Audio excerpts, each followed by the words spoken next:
नमस्कार मंडळी, BBC मराठीमध्ये आपलं स्वागत.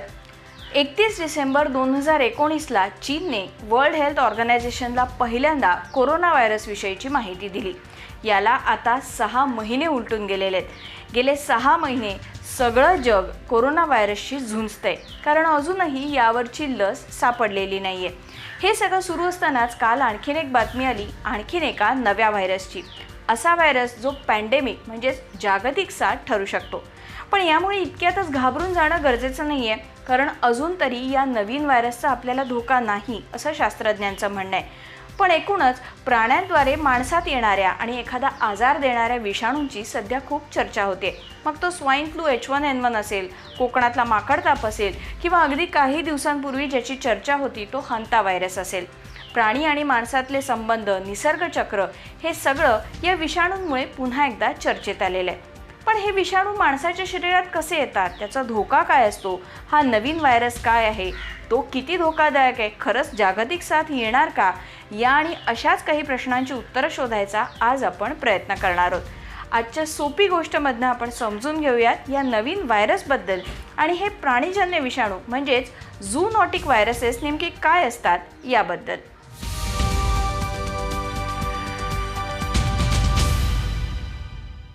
कोरोना व्हायरसचा जगभर उद्रेक झाल्यानंतर एक व्हिडिओ खूप चर्चेत आला होता. हा व्हिडिओ होता मायक्रोसॉफ्टचे संस्थापक बिल गेट्स यांनी टेड टॉक्समध्ये 2015 साली केलेल्या एका भाषणाचा. या भाषणात त्यांनी म्हटलं होतं, जगावर येणारी यापुढची कॅटॅस्ट्रॉफी म्हणजेच भयानक आपत्ती ही अणुबॉम्ब नसेल, ती असेल एक विषाणू. पुढच्या दशकात 1 कोटीपेक्षा जास्त लोकांचा जीव युद्धामुळे नाही तर एखाद्या हायली इन्फेक्शियस व्हायरसमुळे जाईल. कारण आपण अणुयुद्धापासून बचाव करण्यासाठी पुरेशी गुंतवणूक केली आहे, पण साथीचा रोग आला तर काय करायचं यासाठीची यंत्रणा आपल्याकडे उपलब्ध नाही. सध्या जगभर अशाच एका अतिशय मोठ्या प्रमाणात संसर्गजन्य असणाऱ्या व्हायरसची चर्चा आहे आणि तो आहे कोरोना. आणि ही फक्त चर्चाच नाही, तर आपण या संकटातनं बाहेर पडण्यासाठी धडपडतोय. पण आता यामध्ये भर पडले ती चीनमध्ये आढळलेल्या एका नवीन व्हायरसची. या नवीन व्हायरसमुळे येत्या काळात जागतिक आरोग्य संकट उद्भवू शकतो अशी शक्यता तज्ज्ञांनी व्यक्त केली आहे. चीनमधल्या शास्त्रज्ञांना आढळलेल्या या नवीन विषाणूचं नाव आहे G4EA-H1N1 आणि हा देखील डुकरांमध्येच आढळला आहे. 2009मध्ये जी स्वाईन फ्लूची साथ आली होती त्याचा विषाणू देखील डुकरात आढळला होता आणि याला नाव देण्यात आलं होतं H1N1. नंतर यावरती लस तयार झाली.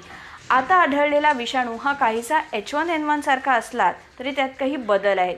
हा विषाणू म्युटेट होऊन माणसापर्यंत येऊ शकतो आणि आपल्या श्वसन नलिकेत पसरू शकतो, वाढू शकतो, असं यावर संशोधन करणाऱ्या शास्त्रज्ञांचं म्हणणं आहे. इतकंच नाही तर हा नवीन व्हायरस आहे, त्यामुळे त्याच्या विरोधात लढण्यासाठीची प्रतिकारक शक्ती सध्या आपल्यात नाही आहे.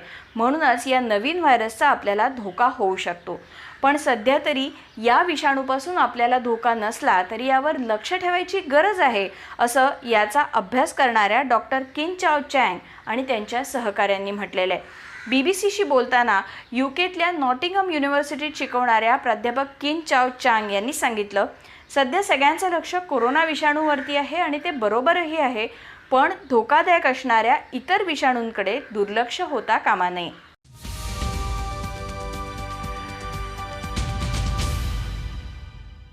जगात नेमके किती विषाणू आहेत असा प्रश्न जर तुम्ही कोणाला विचारला तर याचं नेमकं उत्तर कोणालाच देता येणार नाही.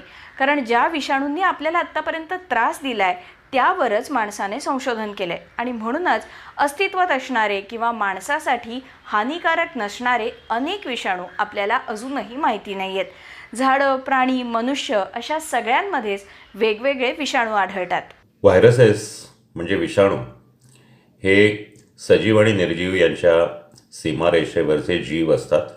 सजीव आणि निर्जीव त्यांच्यामध्ये दोन्ही प्रकारचे गुणधर्म असतात. मात्र ज्या वेळेला एखादा विषाणू हा पृष्ठभागावर किंवा निर्जीव भागांवर ज्यावेळेला असतो त्यावेळेला त्याच्यामध्ये सजीवाची लक्षणं कमीत कमी दिसतात. त्याच्यामध्ये पुनरुत्पत्ती होत नाही. बराच काळ ते तसेच राहतात आणि त्यानंतर निष्क्रिय होऊ शकतात. पण ज्या वेळेला ते एखाद्या सजीवामध्ये जातात, मग तो वनस्पती असो किंवा तो प्राणी असो किंवा मनुष्य असो, ज्यावेळेला ते आपल्या शरीरात जातात त्यावेळेला त्यांच्यामध्ये सजीवाचे गुणधर्म दिसतात आणि मग त्यानंतर ते आपल्या शरीरावर परिणाम करायला लागतात. ज्या वेळेला ते शरीरात जातात त्यावेळेला ते त्या शरीरामधल्या एखाद्या पेशीमध्ये किंवा एखाद्या पेशी समूहामध्ये, म्हणजे ज्याला टिश्यू म्हणतो, त्याच्या आत जातात आणि मग तिथल्या पेशींना, मानवी पेशींना ते गुलाम बनवतात आणि प्रचंड वेगाने ते त्यांची वाढ व्हायला लागते. लिव्हरपूल युनिव्हर्सिटीचे प्राध्यापक मॅथ्यू बायलेस यांनी BBC न्यूजशी बोलताना असं म्हटलेलं आहे, गेल्या 20 वर्षांमध्ये आपण 6 संकटांना सामोरे गेलोय. सार्स, मर्स, इबोला, एव्हियन इन्फ्लुएन्झा आणि स्वाईन फ्लू. 5 गोळ्या आपण चुकवल्या, पण 6वी मात्र आपल्याला लागली. ते असंही म्हणतात की आत्ता आपण सामना करत असलेला कोरोना व्हायरस ही काही शेवटची जागतिक साथ नाही आहे. त्यामुळे मग जंगली प्राण्यांपासून उद्भवणाऱ्या आजारांकडे आता अधिक बारकाईने बघण्याची गरज आहे. माणसाचा प्राण्यांशी येणारा संबंध जसजसा वाढला तसं प्राण्यांकडनं माणसांकडे येणाऱ्या विषाणूंचं प्रमाणही वाढलं. अनेकदा माणूस जे प्राणी पाळतो किंवा ज्यांचं मांस खातो, मांस वापरतो, ते प्राणी वन्य प्राण्यांच्या संपर्कात येतात आणि व्हायरसचं संक्रमण होतं. म्हणजे थोडक्यात सांगायचं तर एक साखळी तयार होते, जिथे व्हायरस एका प्राण्यातनं दुसऱ्या प्राण्यात उडी मारतो आणि मग या प्राण्यातनं माणसाकडे येतो. पण असं करत असताना या व्हायरसचं रूपही बदलत असतं. यालाच व्हायरस म्युटेट होणं असं म्हणतात. कोरोना व्हायरसच्या बाबत शास्त्रज्ञांचा असा अंदाज आहे की मूळ वटवाघळांमध्ये असणारा हा व्हायरस खवले मांजरात आला आणि तिथून तो माणसात आला असावा. आता हे मानायचं कारण म्हणजे वुहानच्या ज्या मार्केटमधनं कोरोना व्हायरसच्या संक्रमणाला सुरुवात झाली, तिथे वटवाघळं आणि खवले मांजरं या दोन्ही जिवंत प्राण्यांची विक्री होत होती. माणसांना होणाऱ्या नवीन इन्फेक्शन्सपैकी जवळपास 70% इन्फेक्शन्स ही प्राण्यांपासनं आणि विशेषतः वन्य प्राण्यांकडनं येतात. WHOच्या department of nutrition and food सेफ्टीचे बेन एम्बारक याविषयी सांगतात, पूर्वीपेक्षा आता आपला विविध प्राण्यांशी आणि त्यांच्या अधिवासाशी जास्त संबंध येतो. यापूर्वी ज्या विषाणूच्या सान्निध्यात आपण आलेलो नाही, त्या विषाणूंशी आपण स्वतःला एक्सपोज करतोय. म्हणूनच आपल्याला हे नवीन रोग आढळत आहेत, जे पूर्वी नव्हते. पण आता माणसाचा नवीन व्हायरस, बॅक्टेरिया वा पॅरासाईटशी संबंध आल्याने हे रोग आलेले आहेत. वर्टिब्रेट म्हणजेच पाठीचा कणा असणारे सस्तन प्राणी, पक्षी, मासे किंवा सरपटणारे प्राणी. माणसाला माहिती असणाऱ्या अशा 32,000 वर्टिब्रेट प्रजातींची एक पाहणी करण्यात आली. यापैकी जवळपास 20% प्राण्यांची जगभरातल्या वाईल्डलाईफ मार्केटमध्ये अधिकृत किंवा अनधिकृतरित्या विक्री होते. अनधिकृत वाईल्डलाईफ ट्रेडद्वारे जगभरात दरवर्षी $20 बिलियन उलाढाल होते, असं वर्ल्ड वाईल्डलाईफ फंडने म्हटलेलं आहे. म्हणजेच ड्रग्ज, मानवी तस्करी आणि बनावट गोष्टी बनवणं म्हणजेच काउंटरफिटिंग यानंतरचा हा सगळ्यात मोठा अनधिकृत धंदा आहे. लिव्हरपूल विद्यापीठ आणि आंतरराष्ट्रीय पशुधन संशोधन संस्था विद्यापीठाचे प्राध्यापक एरिक फेवर असं म्हणतात की ज्या भागामध्ये रोगाचा प्रादुर्भाव होण्याचा धोका जास्त आहे, अशा ठिकाणी संशोधकांनी सतत लक्ष ठेवण्याची गरज आहे. ते म्हणतात, जंगलांच्या काठावरची शेती, अशा बाजारपेठा जिथे प्राण्यांची खरेदी विक्री होते, या सगळ्या मानव आणि वन्यजीव यांच्यातल्या संपर्काच्या अस्पष्ट सीमा आहेत आणि अशी ठिकाणं आहेत ज्या ठिकाणी रोग उद्भवण्याची शक्यता जास्त आहे. आपण अशा भागांकडे सतत लक्ष देणं आवश्यक आहे आणि काही असामान्य दिसल्यास त्याला प्रतिसाद देण्याची व्यवस्था निर्माण करणं गरजेचं आहे.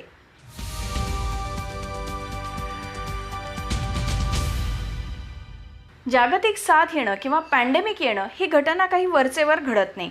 हे अशाच विषाणूंच्या बाबत घडतं जे एका माणसाकडनं दुसऱ्याकडे सहज संक्रमित होऊ शकतात. म्हणजे हे जे आत्ता कोरोना व्हायरसच्या बाबत घडतंय. युनिव्हर्सिटी ऑफ केम्ब्रिजमध्ये वेटरनरी विभागाचे प्रमुख असणारे प्राध्यापक जेम्स वूड सांगतात, आपल्याला नवनवीन रोगजंतूंचा धोका कायम असतो. माणसांचा जंगली प्राण्यांपेक्षा पाळीव प्राण्यांशी जास्त आणि जवळचा संबंध येतो आणि त्यामुळे हे पाळीव प्राणीच महत्त्वाच्या जागतिक साथीचे स्रोत ठरू शकतात. एक नजर आपण टाकूयात आत्तापर्यंत प्राणीजन्य विषाणूंमुळे माणसाला कोणकोणते रोग झाले यावरती. साथीचा रोग म्हटलं की प्लेगचा उल्लेख येतो. हा ब्युबॉनिक प्लेग माणसांमध्ये उंदरांकडनं आला होता. इबोला आला वटवाघुळांकडनं. याच वटवाघुळांमुळे निपाह देखील पसरला. वटवाघुळातनं सीवेट कॅटमध्ये गेलेल्या विषाणूमुळे सार्स झाला, तर वटवाघुळातनं उंटात गेलेल्या विषाणूमुळे मर्स झाला. कोंबड्यांमधनं बर्ड फ्लू पसरला, तर डुकरांमधनं स्वाईन फ्लू आला. एड्स ज्यामुळे होतो तो HIV विषाणू माणसात चिंपॅन्झींकडनं आला. कुत्र्यांमधनं रेबीज होतो. उंदरामुळे हंता व्हायरस पसरतो. डासांमुळे होणारे डेंग्यू, मलेरिया आपल्याला माहिती आहेत. वटवाघुळातनं खवले मांजरात गेलेला SARS-CoV-2 आहे, ज्याच्याशी आपण तोंड देतोय आणि ज्यामुळेच सध्या कोविड-19 जगभरात पसरलेला आहे. जीवसृष्टीमधला म्हणजेच इकोसिस्टीममधली विषाणूंची भूमिका अतिशय महत्त्वाची असते. ते या जीवसृष्टीचं संतुलन कायम ठेवतात. पण माणसाच्या काही कृत्यांमुळे म्हणजेच जंगलतोड, वन्यजीवनसृष्टीमधला हस्तक्षेप या सगळ्यामुळे जीवसृष्टीचं संतुलन ढळलं आणि परिणामी प्राण्यांमधले जास्त व्हायरस माणसाकडे यायला लागले, असं अनेक वैज्ञानिकांचं म्हणणं आहे. पण विषाणू जीवसृष्टीचं संतुलन ठेवण्यासाठीही तितकेच महत्त्वाचे आहेत. एखादा व्हायरस असा तांडव माजतो, पॅन्डेमिक होतो, तो का? कारण व्हायरसेसच्या जगात किंवा इकोसिस्टम ज्याला आपण म्हणतो त्याच्या इक्विलिब्रियममध्ये एक गोष्ट अशी आहे की जेव्हा इम्बॅलन्स व्हायला लागते, हे तुम्हाला प्राण्यांमध्ये दिसेल, झाडांमध्ये दिसेल, मानवांमध्ये दिसेल, कुठेही जेव्हा एखादी जीवसृष्टी दुसऱ्या जीवसृष्टीला डॉमिनेट करून वाढत जाईल, तेव्हा फक्त व्हायरसेस त्यांना अटॅक करून त्यांचा नंबर कमी करतात आणि इकोसिस्टमला बॅलन्समध्ये आणतात. हे वर्षानुवर्ष, हजारो वर्षापूर्वीपासून आजपर्यंत हे चालत आलेलं आहे. तर विषाणूंचा खूप मोठा रोल आहे.